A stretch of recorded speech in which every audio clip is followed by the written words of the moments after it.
কালীঘাটের কাকু অন্যতম একজন অ্যাকিউজড এই মামলায়, তার ভয়েস স্যাম্পেল মিলে গিয়েছে সেন্ট্রাল ফরেন্সিক ল্যাবে, সেটা পাওয়া গিয়েছে। কালীঘাটের কাকুই বিভিন্ন সময় অনেক রকম মন্তব্য করেছেন যে যা পারো করে নাও, আমার সাহেবকে কেউ ছুতেও পারবে না। তো এই ধরনের বক্তব্যগুলো বলা, এটা তো বাইরে এক প্রকার মানে মিডিয়াকে দেখানো বা মিডিয়াকে বলা, কিন্তু ভেতরে যে তিনি বয়ানটা দিচ্ছেন বা তার যে ভয়েস স্যাম্পেল যেটা টেস্ট হয়েছে সেন্ট্রাল ফরেন্সিক ল্যাবে, যেটা মিলে গেছে বলে ইডি জানিয়েছে, তাতে করে এই তদন্তে কতটা গতি পেতে পারে বলে আপনি মনে করেন? গতি, এই তদন্তে গতি কেন বলছেন? শুধু গতি নয়, মানে ওই যে কালীঘাটের কাকু, হ্যাঁ, তার ভয়েস স্যাম্পেল যেখানে মানে ফরেন্সিক ল্যাবরেটরিতে তার ভয়েস স্যাম্পেলকে টেস্ট করা হয়েছে, মানে সেই একই ব্যক্তি কিনা, হ্যাঁ, সেই ক্ষেত্রে এটা প্রমাণিত হয়ে গেলে মানে মানে অভিষেক বাবুর বিশেষ করে হ্যাঁ, জামিন পাওয়া বলুন, এখান থেকে বেরোনো খুব কঠিন, কঠিন থেকে কঠিন বলুন। শুধু তাই নয়, তার পলিটিক্যাল ক্যারিয়ারটাও আপনি মনে করে রাখবেন যে শেষই হয়ে যাবে বেশ, যদি এটা প্রমাণিত হয়ে যায়। হ্যাঁ, ইডি যেটা করেছে, হুম, এই ভয়েস স্যাম্পল, যে উনি যদি বলে থাকে ভয়েস স্যাম্পলে যে ওই বক্তব্য আর মানে তার যে ভয়েস একই, হুম, যেটা অভিষেক বাবু বারবারই বলছিলেন হুম, যে ওটা তার কথা নয়, তার গলা মানে নেওয়া, বুঝতে পেরেছেন? তো বেশ, সেই ক্ষেত্রে কিন্তু ওনার এখান থেকে বেরোনো খুব কষ্ট। এবং শুধু তাই নয়, কষ্ট নয়, শুধু কষ্ট না, এখান থেকে উনি বেরোতে পারবেন না তখন। আর পলিটিক্যাল ওনার ক্যারিয়ারটাও কিন্তু একদম বেশ, সেট হয়ে যাবে। জানতে চেয়েছিল এবং তিনি যে উত্তরটা দিয়েছিলেন তার বয়ান পুরোপুরিভাবে রেকর্ড করা হয়েছিল। এবার আজকে অভিষেক বন্দ্যোপাধ্যায়ের কাছ থেকে ঠিক সেম এই বিষয়গুলোই মিলিয়ে দেখা হবে। এখন দেখার বিষয়, সেই বিষয়গুলো কি অভিষেক বন্দ্যোপাধ্যায় ঠিক ঠিক করে উত্তর দিচ্ছেন, না কালীঘাটের কাকু যে তদন্তে যে এই প্রাথমিক নিয়োগ দুর্নীতির তদন্তে যে উত্তর দিয়েছিলেন তার সঙ্গে অভিষেক বন্দ্যোপাধ্যায়ের কে যে ডাকা হয়েছে তার উত্তরের অনেক ফারাক থেকে যাচ্ছে। তো সেক্ষেত্রে সেই বিষয়গুলো কিন্তু তদন্তের স্বার্থে মনে করা হচ্ছে অত্যন্ত গুরুত্বপূর্ণ বিষয়। এবং তোমাকে বলি, আজকে কিন্তু একটা লম্বা জেরা পর্ব একটা হবার সম্ভাবনা থাকতে পারে।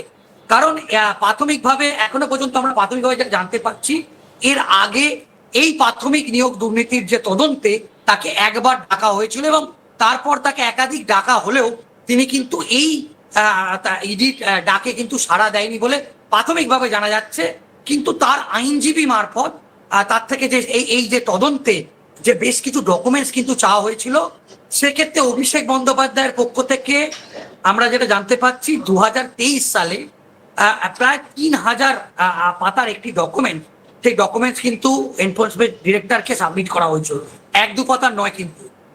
তো সুজয়, আমরা জানি এই যে কালীঘাটের কাকু বা সুজয় কৃষ্ণ ভদ্র, তিনি এই প্রাথমিক শিক্ষক নিয়োগ দুর্নীতি মামলায় একজন তাকে অ্যাকিউজ, মানে তাকে জিজ্ঞাসাবাদ করা হয়েছে। এবং আমরা জানি ইএসআই হসপিটালে মনে করে দেখো মধ্যরাতে নাটকীয়ভাবে তার ভয়েস স্যাম্পেল টেস্ট করানো হয়েছিল এবং ইডির যে বক্তব্য যে তার যে ভয়েস স্যাম্পেল, সেই ভয়েস স্যাম্পেল কিন্তু মিলে গিয়েছে। তো সার্বিকভাবে এই মুহূর্তে দাঁড়িয়ে কালীঘাটের কাকুর বয়ান, তার ভয়েস স্যাম্পেল মিলে যাওয়া, এটা অভিষেক বন্দ্যোপাধ্যায়ের জন্য কতটা চাপের হতে চলেছে এই ইন্টারোগেশন পর্বে? খুব অত্যন্ত গুরুত্বপূর্ণ তুমি একটি প্রশ্ন করলে। এই প্রাথমিক নিয়োগ দুর্নীতির যে তদন্তে, এটাই হচ্ছে সব থেকে বড় তথ্য। মানে আমার মনে আছে সুজয়, সেই সময় শুভেন্দু অধিকারী বিরোধী দলনেতা, তিনি বলেছিলেন ভাইপোর কপালে দুঃখ আছে এবার, আমার এই কথাটা মনে আছে। এবারে সেই রকম সিচুয়েশনে কি আমরা দেখতে চলেছি আর কয়েক ঘন্টার মধ্যে? একেবারে তাই। দেখো, অত্যন্ত গুরুত্বপূর্ণ একটা প্রশ্ন তুমি করলে, কারণ এর তদন্তে মূল যে তথ্য, যে কালীঘাটের কাকুর সঙ্গে অভিষেক বন্দ্যোপাধ্যায়ের যে কথোপকথন, যে ফোনের যে কনভারসেশন, এটাই কিন্তু প্রধান তথ্য।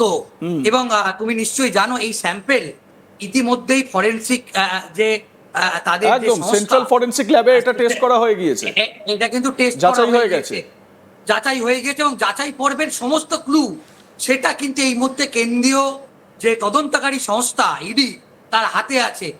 সেক্ষেত্রে এটাই সব থেকে বড় ক্লু। এবং মনে করা হচ্ছে আজকে কিন্তু তাকে যে প্রশ্নমালা সেই প্রশ্নমালা কিন্তু তৈরি করে রেখেছে কেন্দ্রীয় এজেন্সি, এবং একেবারে বড় বড় বাউন্সার বলা যেতে পারে সেই তার মুখোমুখি হতে হবে অভিষেক বন্দ্যোপাধ্যায়কে। এবং এই যে জিজ্ঞাসাবাদ পর্ব, সেটাও একটা লম্বা সময় ধরে যে চলবে সেটা কিন্তু বলার অপেক্ষা রাখছে না। সেক্ষেত্রে এই ফরেন্সিক যে ল্যাব থেকে আসা যে কণ্ঠস্বর, এবং সেখানে যে অভিষেক বন্দ্যোপাধ্যায়ের সঙ্গে তার তুমি নিশ্চয়ই জানো যে কালীঘাটের কাকু তিনি কিন্তু বলেছিলেন যে তার স্যার তাকে নির্দেশ দিয়েছেন, এমনকি কোট আনকোট এটা বলেছিলেন তার যে স্যার আছে তাকে তা ধরার সাধ্য কিন্তু কারো নেই, কোনো কেন্দ্রীয় এজেন্সির নেই, কারো নেই। তুমি নিশ্চয়ই এই ধরনের মন্তব্যগুলো শুনেছো এর আগে। সেক্ষেত্রে আজকে অভিষেক বন্দ্যোপাধ্যায়ের আজকে যে তদন্তের মুখোমুখি হওয়া, এবং এর যে তদন্তে কিন্তু একাধিক জায়গায় যেটা অরিন্দম দা তিনি নিয়মিত ইডি সিবিআই কভার করে, তিনি একদম স্পষ্ট করে যেটা জানাচ্ছিলেন যে তদন্তকারী সংস্থা কিন্তু একাধিক জায়গায় তল্লাশি কিন্তু আগে করেছে, এবং এই নিয়োগ দুর্নীতি সংক্রান্ত যে তদন্ত চলেছে দীর্ঘ লম্বা তদন্ত, সেক্ষেত্রে এনফোর্সমেন্ট ডিরেক্টর বিভিন্ন বিষয়ে যেখানে তারা তল্লাশি করেছে এই তদন্তের সাথে, সেখান থেকেও বেশ কিছু এভিডেন্ট কিন্তু কালেক্ট করেছে। সেক্ষেত্রে আজকে অভিষেক বন্দ্যোপাধ্যায়কে এই যে জিজ্ঞাসাবাদ পর্ব, সেখান থেকে সমস্ত বিষয় তার থেকে জানতে পারে বলে মনে করা হচ্ছে। বেশ সুজয়, তুমি নজর রাখো পরিস্থিতির দিকে এবং অরিন্দমকেও বলো আরো তথ্য জোগাড় করতে যদি ভেতরের কোনো খবর আমরা পেতে পারি। আমি এবারে বিবেকানন্দ বাবুর কাছে আসব।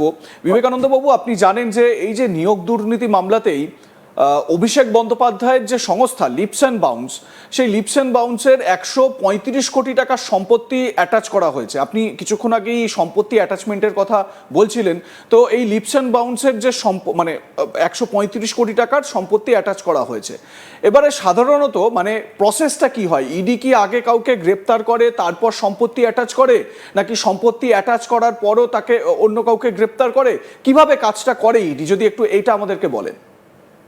দেখুন, ব্যাপারটা হচ্ছে যার এগেনস্টেই মানে এই করাপশনের ব্যাপারটা আসবে তাকে তো আপনার সামন নোটিশ সবই দেবে।